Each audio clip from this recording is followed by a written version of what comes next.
On नहीं होता, customer कहता है अपने आप चलते चलते डेड हो गया, या रात को चार्जिंग पे लगाए लगे डेड हो गया, या पानी में गिर गया, बारिश में भीग गया फ़ोन, या ऊपर से गिर गया, बैठ के मारा, कोई भी कंडीशन हो, चाहे एक्सीडेंटल हो, चाहे वाटर डैमेज हो, या नॉन वाटर डैमेज और नॉन एक्सीडेंटल हो, किसी भी कंडीशन में सेट डेड अगर होता है तो कुछ कंडीशंस बनती हैं।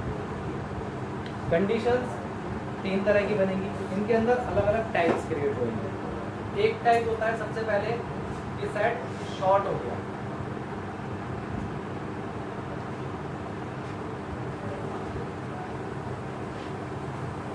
शॉर्ट हो गया मतलब चार्जिंग पे लगाए लगे कोई ना कोई कंपोनेंट शॉर्ट हो गया ओवर वोल्टेज की वजह से या ओवर एम्पियर आ जाने की वजह से, जिससे कि हमारा चार्जिंग जैक सपोर्ट नहीं कर पाया या हमारी OBP IC सपोर्ट नहीं कर पाई, जिसकी वजह से पावर IC डैमेज हो गई। या हो सकता है चार्जिंग जैक ख़राब हो या डेटा केबल ख़राब हो कस्टमर के फ़ोन की, और जो भी बची हुई बैटरी बैकअप था वो भी सारा का सारा डिक्रीज़ हो गया हो, यानी कि ख़त्म हो गया हो।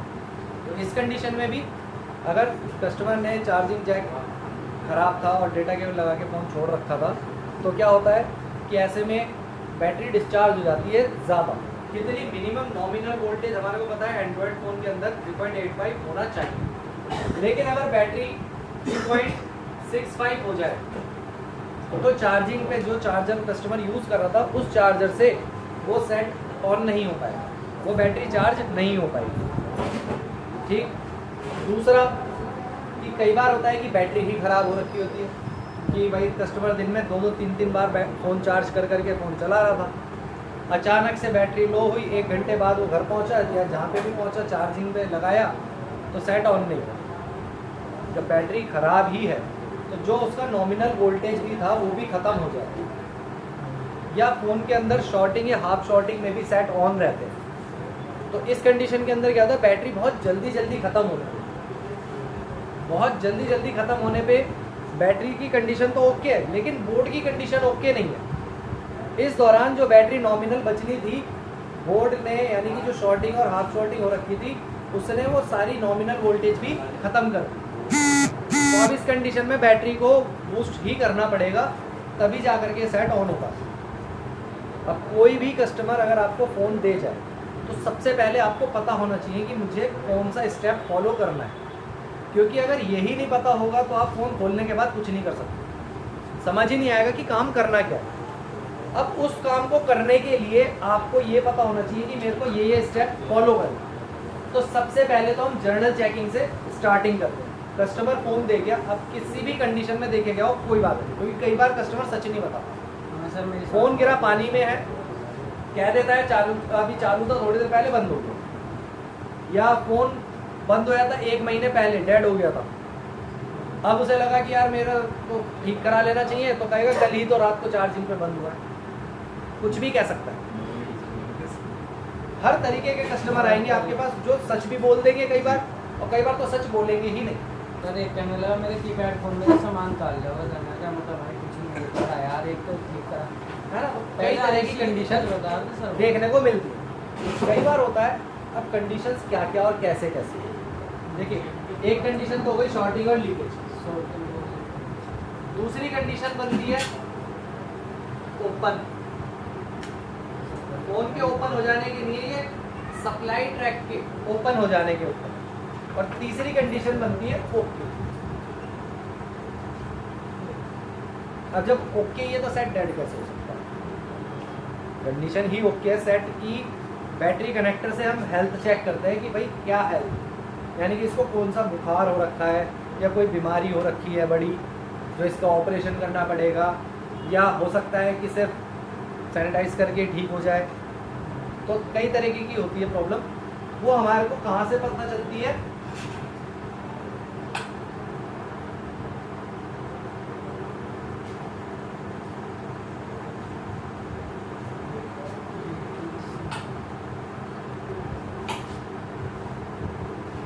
Battery connector. ठीक, तो ये हमारे को बैटरी कनेक्टर से इसकी सारी हेल्थ पता चलती है। लेकिन हम ये नहीं कि डायरेक्टली बैटरी कनेक्टर को ही लेके बैठ जाते हैं। सबसे पहले जर्नल चेकिंग होती है। जर्नल चेकिंग में स्टेप नंबर 1 कहता है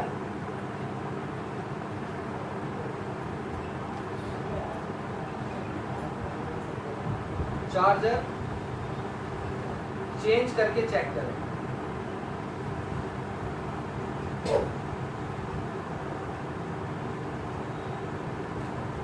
चार्जर को बदल कर चेक करें। कई बार होता है कस्टमर के फ़ोन अलग अलग टाइप के होते हैं आपके पास, कभी सैमसंग का आ सकता है, कभी एमआई का आ सकता है, कभी वन प्लस का आ सकता है, आईफोन आ सकता है। अभी कल ही की बात थी, आईफोन 11 रखा हुआ था हरिंदर के पास, चार्जिंग प्रॉब्लम थी, कई सारे अडेप्टर चेंज वगैरह करके देखे थे, नहीं हो रही थी। फिर आप ही के सामने मैंने आई चार्जर दिया था उनको, चार्जिंग होने लग गई थी, है ना। तो कई बार ये होता है कि आपके पास जो चार्जर अवेलेबल है वो सपोर्ट नहीं करता, तो आपको कुछ रिपेयरिंग टूल्स रखने पड़ेंगे जो कि एडिशनल होते हैं नॉर्मल रिपेयरिंग टूल्स से। एडिशनल इसलिए क्योंकि कई बार वो काम भी आ जाता है, कई बार नॉन भी रहता है, यानी कि बिना हम नॉर्मल के भी चेक कर सकते हैं, लेकिन उसके अंदर आपके पास एक्सपीरियंस होना चाहिए। फ़ोन हाथ में लेते ही आपको पता चलता है कितने एम्पियर का चार्जर है। इसमें सपोर्ट 2 एम्पियर का चार्जिंग सपोर्ट करता है, 4 का करता है। अब सैमसंग के कई फ़ोन है, A50 A सीरीज़ है सैमसंग की, A50 A30, अगर आप इसमें वीवो का चार्जर लेकर के 4 एम्पियर वाला लगाओगे, चार्जिंग लेगा 1 एम्पियर वाली, 2 एम्पियर वाली, चाहे फ़ोन 3 एम्पियर चार्जिंग सपोर्ट करता हो, लेकिन उस टाइमिंग कंडीशन पे नहीं करेगा। हो सकता है जब आप टेस्टिंग कर रहे हो तब भी वो काम ना करे, ठीक। अब इसके बाद क्या बारी आती है, इसके बाद में आता है कि भाई एक्सपीरियंस अभी है नहीं, तो सेफ कैसे भी खेल सकते हैं। आई चार्जर खरीद लो आप, छोटे छोटे चार्जर 200 400 500 इकट्ठा करोगे, फिर कोई सा चार्जर ख़राब हो गया किसी और मॉडल के लिए लेने जाओगे, 200 रुपए के भी चार्जर लाए, 5 चार्जर में 1000 रुपये पूरे हो जाते हैं। अब किस फ़ोन में कौन सा लगाना है कौन सा नहीं, कंफ्यूज भी रहोगे। इससे अच्छा है 1000 रुपये का एक आई स्मार्ट चार्जर ला के रख लो, आपके काम करेगा। आई स्मार्ट चार्जर मैं दिखा भी देता हूँ किसे बोला जाता है।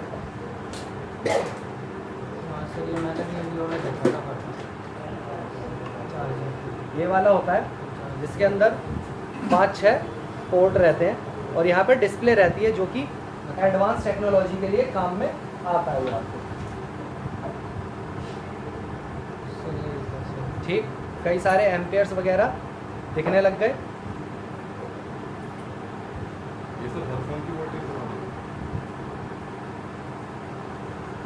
हर एक की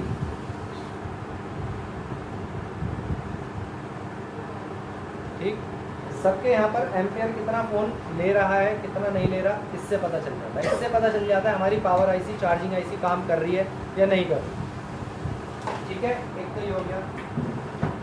दूसरा आपके पास होनी चाहिए DC power supply machine 5 ampere, ठीक है।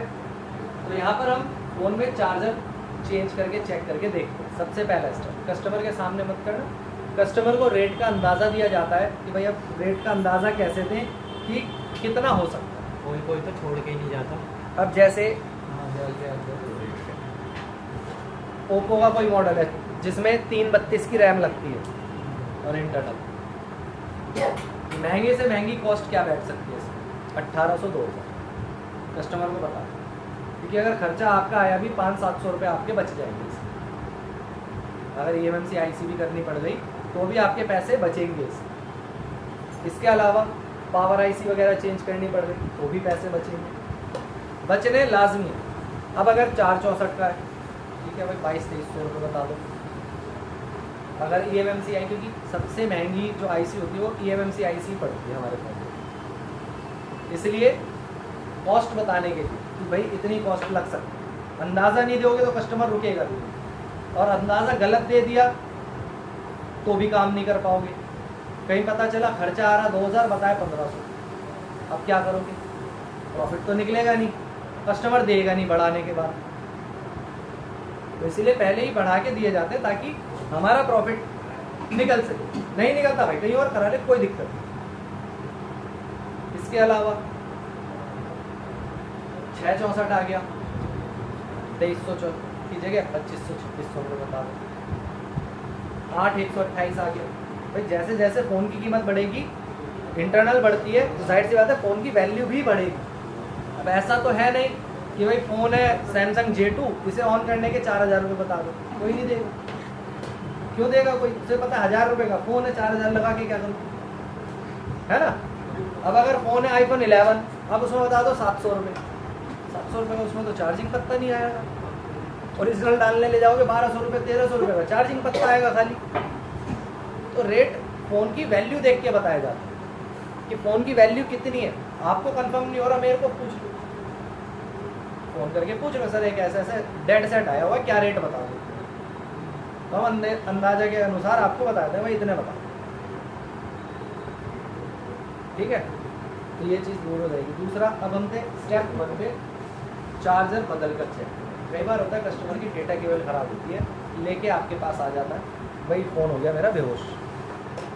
अब आप उसमें उसी के सामने अगर डेटा केबल लगा दोगे और फ़ोन ऑन हो गया तो वो कहेगा लाल भाई डेटा केबल दे दे, मेरी वही ख़राब है, कमाई गई, ठीक है, लेके रख लो। अभी फ़ोन खोल दो, उसके सामने क्या था भाई टाइम लगेगा, ठीक है, कोई बात नहीं होगा, ठीक है मैं खड़ा हूँ, ठीक है, क्या कर सकते हो। पहले तो खोलना नहीं था, लेकिन अब उसके सामने खोलना पड़ेगा। खोलो, इधर उधर 3-5 करते रहो, 20-25 मिनट मल्टीमीटर से बीप बजाते रहो। डेटा केबल तो लगा दो, पर चार्जर में मत लगाना, उसे लगी रहने दो फ़ोन में, नहीं हो रहा कुछ। बैटरी निकाली, बूस्टर के पास लगा के रख दी, लगानी नहीं है। जब लगेगा ज़्यादा देर हो रही है, इतना काम कर ही दिया है, बैटरी का हेल्थ वगैरह चेक कर लो, डिस्चार्ज लग रही है, अब उसे चार्ज कर लो, फ़ोन में लगाओ, ऑन करके देख लो ऑन हो रहा है, चार्जिंग को लगा के दिखाओ, चार्जिंग से ओके चल रही है तो ठीक, वरना बैटरी ऑन कर रही है चार्जिंग नहीं कर रही, जैक खराब है, मत बोलो। तो बोलो भैया फॉल्ट तो पकड़ में आ गया, लेकिन 2 घंटे से टाइम लगेगा, इसके IC मंगवानी पड़ेगी। ये अपनी मार्केटिंग स्ट्रेटेजी होती है, आप कैसे कस्टमर को हैंडल करो। क्योंकि अगर आप जैक चेंज करने के बोलोगे, कस्टमर 100-150 रुपये दे देगा बस। बैटरी चेंज करने के बोलोगे तो उसमें प्रॉफिट भी 200-250 रुपये का रख लोगे बस, है ना। क्योंकि बैटरी अच्छी डालोगे 550 की तो 750 ही मांग सकते हो, इससे ज़्यादा तो कस्टमर भी नहीं देगा।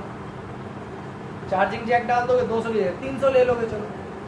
लेकिन अगर डेड सेट को ऑन करने के बोलोगे तो आप 500-700 रुपये ले सकते हो, ये आराम से करें। कल आप ही लोगों के सामने मैंने एक टिप्स के लिए हैं पैसे, वो आज मेरे को 3300 रुपये दे जाए, क्योंकि मुझे भी लग रहा था कि 4000 बोलूँगा तो ज़्यादा लगेगा, मैंने 33 बोले इसलिए, यार थोड़े ज़्यादा है, मैंने कहा शुक्र बनाओ 200 मैंने नहीं लिया, सर्विस चार्ज हटा के बता रहा हूँ, चलो ठीक, हाँ दे दूँगा। तो आप ही के सामने की बात है ना कि एक मेरे छोटे छोटे कामों की बैटरी बदलने के 4700 रुपये ले ली, क्योंकि डेड सेट था, सब जगह मना हो गया, अपॉर्चुनिटी थी, कर लिया हमने। और अब मुझे पता है दोबारा से एक अपॉर्चुनिटी आई, स्पीकर काम नहीं कर रहा, जेन्युइन स्पीकर लगाना है, सीधी बात है, IC ख़राब थी भैया, सप्लाई ओके करनी है, ओके कर दी, उसके लिए रिंगर काम करने लग गया, ऑडियो पे आ गया, IC का खर्चा, बाकी आपको पता है ना मैंने काम क्या करा, कितना करा था, तो आप लोगों के सामने करा था मैंने। फ़ोन भी नहीं दिख रहा होगा अब यहाँ पर आपको, दिखेगा ही क्यों, ओके हो गया तो मुझे भी कमाई चाहिए वापस, तो रख के करूँगा क्या। तो ये थी बात हमारी। अब सेकंड स्टेप कि आपने चार्जर लगा के देखा, लेकिन फिर भी फर्क नहीं पड़ा, अगर पड़ गया तो कमा लेना, नहीं पड़ा तो सेकंड स्टेप पड़ेगा।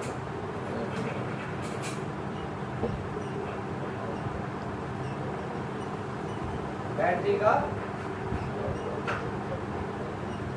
नॉमिनल वोल्टेज चेक करें।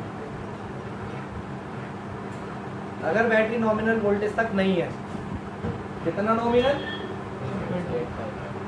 ठीक है, अगर इतनी नॉमिनल नहीं है तो आपको करनी पड़ेगी। यहाँ अगर आप कंजूसी करते हो, मुझसे कहते हो कि 3.85 हो गई है, लेकिन बैटरी थी 3.80, नहीं हो रहा, हो नहीं हो, नहीं हो, DC को उठा के देख लेंगे ना, अभी DC की नहीं बताऊंगा, है ना। अगर DC अवेलेबल है तो DC के अंदर होता है सिर्फ प्लस माइनस, DC के अंदर ID और TH नहीं,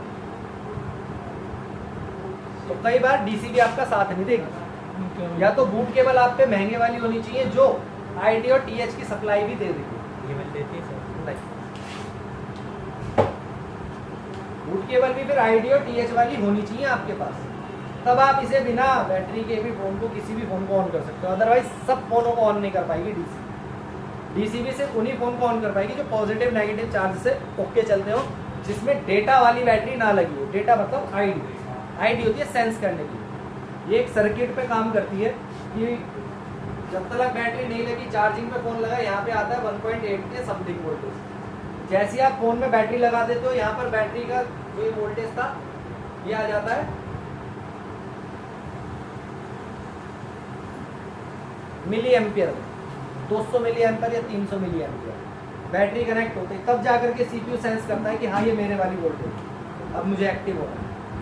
अदरवाइज सीपीयू को लगता है कि मेरे वाली वोल्टेज नहीं, मैं एक्टिव नहीं हूँ, क्योंकि सीपीयू होता है एकदम खाली दिमाग जैसा आप लोगों का। अब इसमें डेटा भर रहे हैं हम, यानी कि ईएमएमसी में डेटा स्टोर कर रहे हैं, ठीक है ना।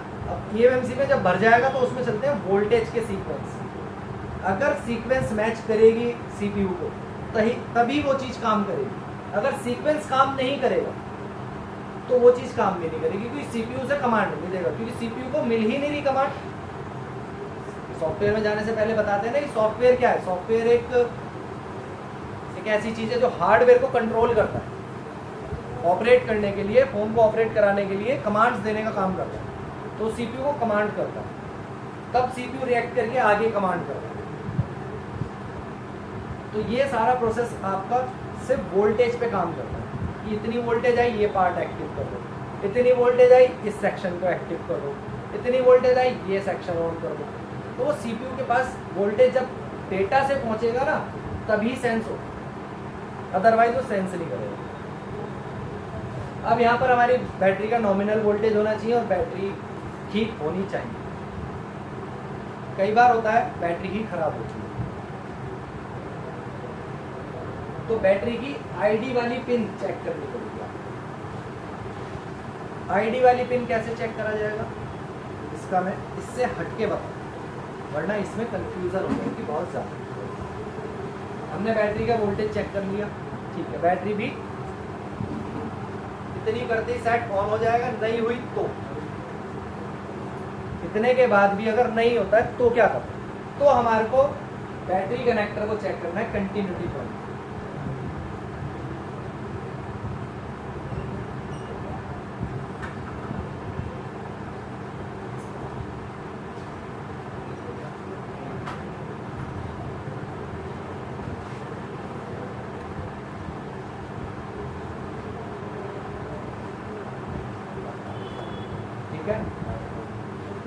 सप्लाई टिप्स टेस्टिंग में मैंने बताया था नेगेटिव पे बीप आना चाहिए, पॉजिटिव पे वैल्यू आना चाहिए, है ना।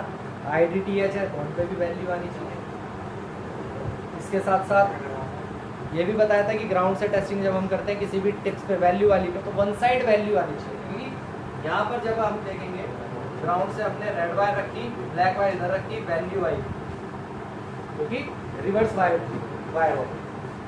फॉरवर्ड में जब हम यहाँ पे ब्लैक रखेंगे और यहाँ रेड रखेंगे तो नो वैल्यू। लेकिन अगर वैल्यू की जगह बीप साउंड आया तो शॉर्टिंग, वैल्यू की जगह वैल्यू मिली, वायर चेंज करने पर भी वैल्यू मिली तो शॉर्टिंग, और अगर यहाँ पर वैल्यू ही नहीं मिली, मीटर में कोई चेंज ही नहीं हुआ तो ओपन। ठीक, लीकेज इसी को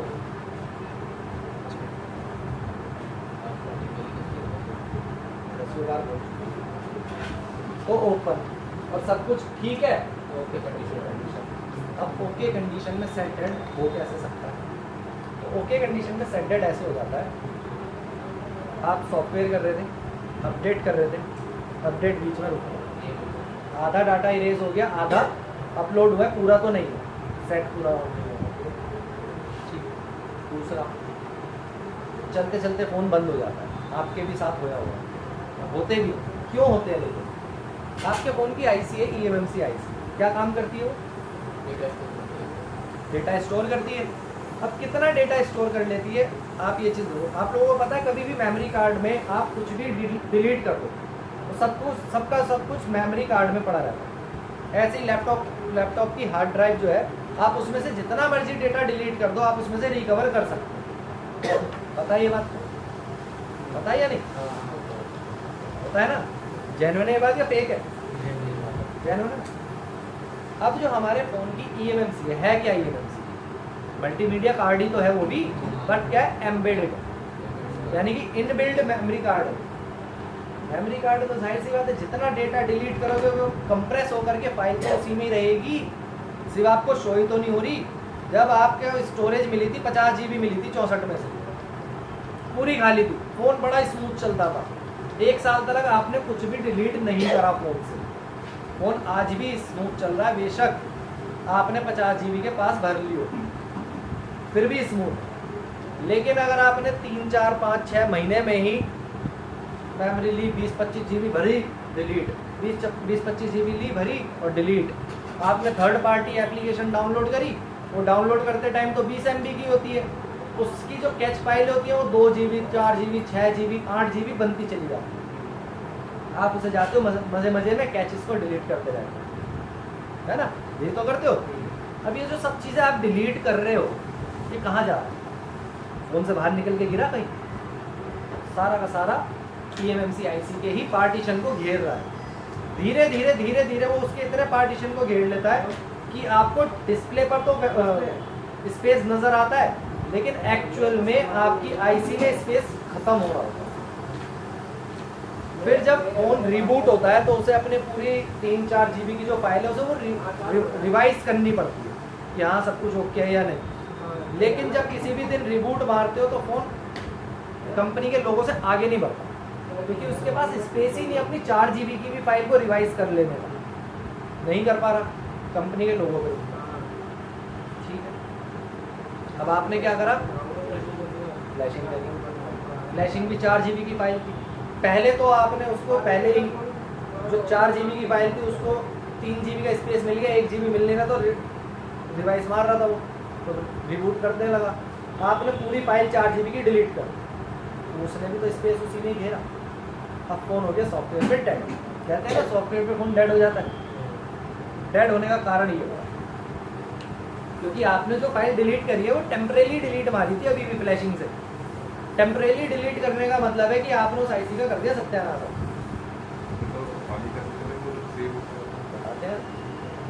ठीक, अब जब हमारी आईसी प्रॉपरली डैमेज हो करके मतलब फुल हो चुकी है, अब उसमें हम अलग से सॉफ्टवेयर नहीं डाल पा रहे हैं, बूट कनेक्ट कर रहे हैं, कनेक्ट तो हो रहा है लेकिन फिर भी सॉफ्टवेयर नहीं कर पा रहे हैं। इस कंडीशन के अंदर हमारी eMMC आईसी हो जाती है करप्ट। करप्ट नहीं हुई है, वो हो जाती है फुल। जैसे एक सिचुएशन आने पे आपका मेमोरी कार्ड और हार्ड ड्राइव भी करप्ट बोली जाती है, वो करप्ट में हो जाती है फुल। eMMC आईसी को फिर हम करते हैं रीप्रोग्राम।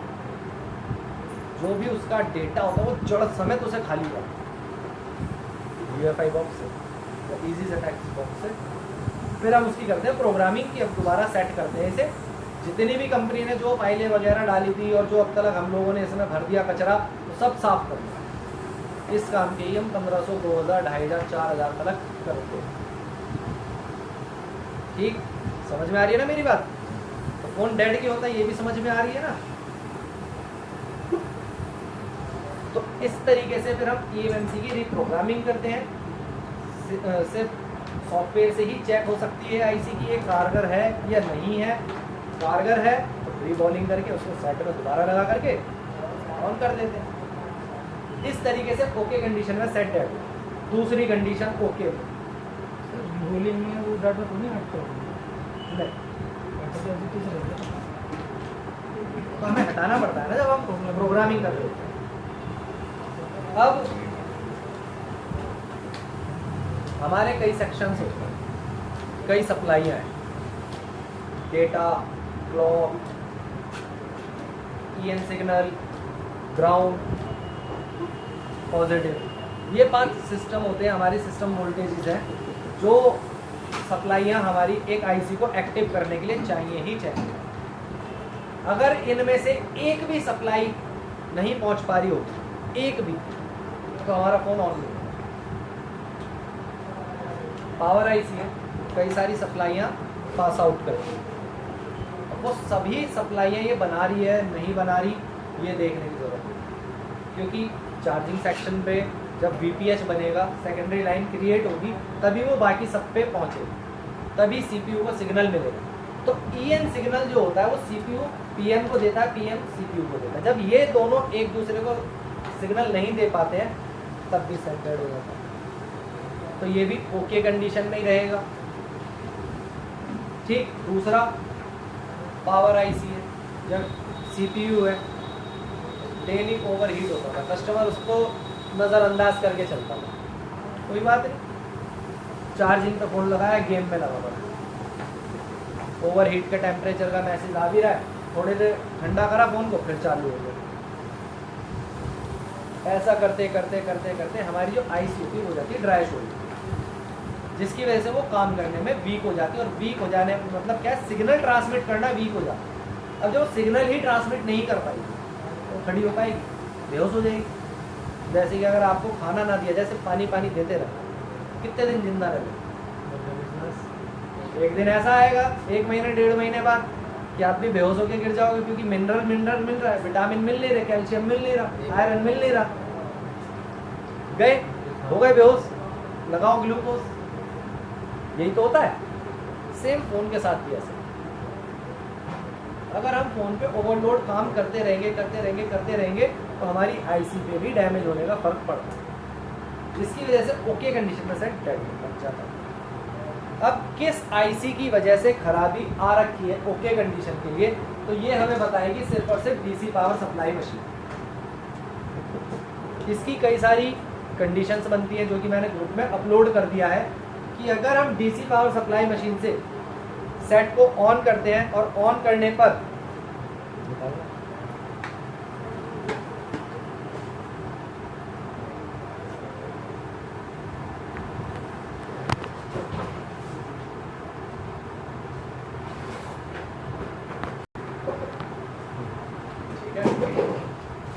और इधर जैसे कि हम डीसी पावर सप्लाई मशीन से इस सेट को चेक कर रहे हैं, सेट डेड कंडीशन में, लेकिन क्या कंडीशन आ रही है यहाँ पे देखिए। मैंने एक कंडीशन लिखवाई थी, जब तक बटन दबा रहे हो तब तक यहाँ पे रीडिंग चलती है, जैसे ही बटन छोड़ देते हो तो रीडिंग बंद हो जाती है।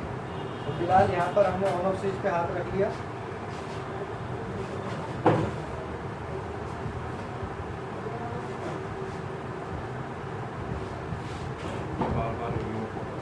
एक तरीके से बूट लेने की कोशिश कर रहा है फ़ोन, लेकिन हो नहीं पा रहा। इसकी वजह से अगर हम देखेंगे तो यहाँ पर आप लोगों को महसूस हो जाएगा कि सीपीयू वाला एरिया हीट भी हो रहा है।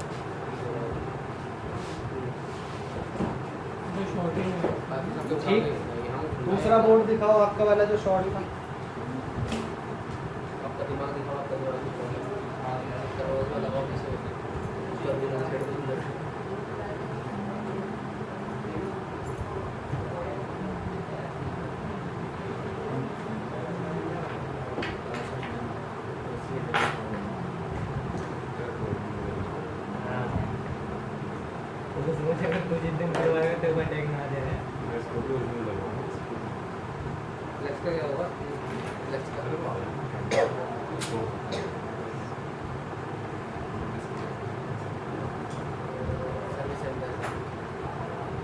जैसे ही कनेक्ट करा ऑटो एम्पियर ले लिए, फुल शॉर्टिंग पे, यानी कि फुल शॉर्ट में ये बोर्ड चेक करा हुआ है आपने भी, फुल शॉर्ट हो रखा है, पावर आईसी के पास सारे कंपोनेंट बीप साउंड कर रहे हैं। तो यानी कि डीसी आपको बैटरी कनेक्टर पे चेक करने से पहले डीसी भी खुद आपको बता देगी कि क्या किस चीज़ में कमी आ रखी है। अभी हम फिलहाल किसी और फ़ोन पे चेक कर लेते हैं।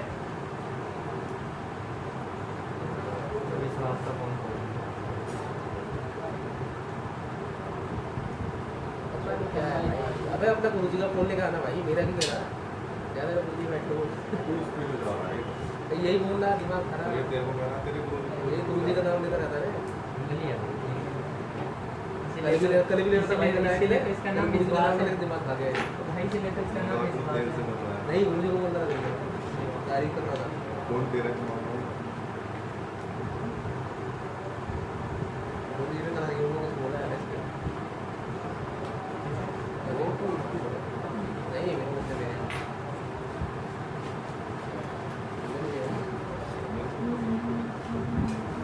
सर कीपैड फोन में जल्दी दिखाना है, वजह से बैठते हैं कीपैड किसी मशीन पर तो कीपैड का पता नहीं चलता तेरे को बैठ कर कैसे पता चलेगा। इसके लिए वोल्टेज कम कर देंगे और एम्पियर भी 2 पे ले जाएंगे, सर जी एम्पेयर से फर्क करना पड़ता है। सर इसमें बटन नहीं दबाना पड़ता, ये खुद ही अपना वो ऑन भी हो गया, हो गया ऑन भी। डिस्प्ले मैं क्या करा है इसमें? इसमें बैंक का ये क्या बैंक क्या आ रही थी? चालू होता रहा था। EMDP में तुमने शॉर्टिंग कर रखी है। सर इसको नहीं क्लियर साफ कर रखा है। प्लस माइनस तो चालू करके देना चार्जिंग जैक में। तो इससे सभी तरीके के फ़ोनों की प्रॉब्लम पता चल जाएगी आपको।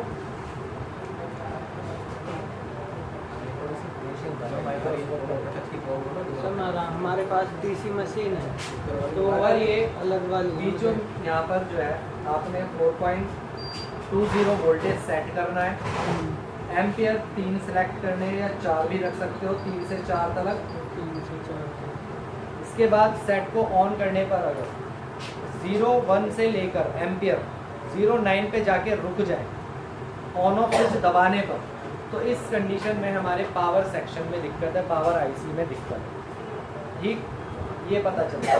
सेकंड पता चलता है कि अगर हमारे इसमें एम्पियर जा कर के 50 से लेकर 150, 200, 250 पर स्टेबल हो जाए, बिल्कुल रुक जाए, ना कम होए ना ज़्यादा। और जब आप इसको बूट केबल को निकाल के दोबारा लगाते हैं, ऑन ऑफ स्विच को ट्रिगर करते हैं, तब जा करके ऐसा हो रहा हो तो हमारी EMMC IC खराब है। ठीक, अगर हमने जैसे ही बूट केबल लगाई यहाँ पे ऑटो एम्पियर चलने लग जलप्रवाहपावितस्थले कलीवलम्बलम्बितं भुजङ्गतुङ्गमालिकाः दमद्दमद्दमद्दमन्निनादबद्धमार्वयं चकार चण्डतङ्गवद्दमोतिवश्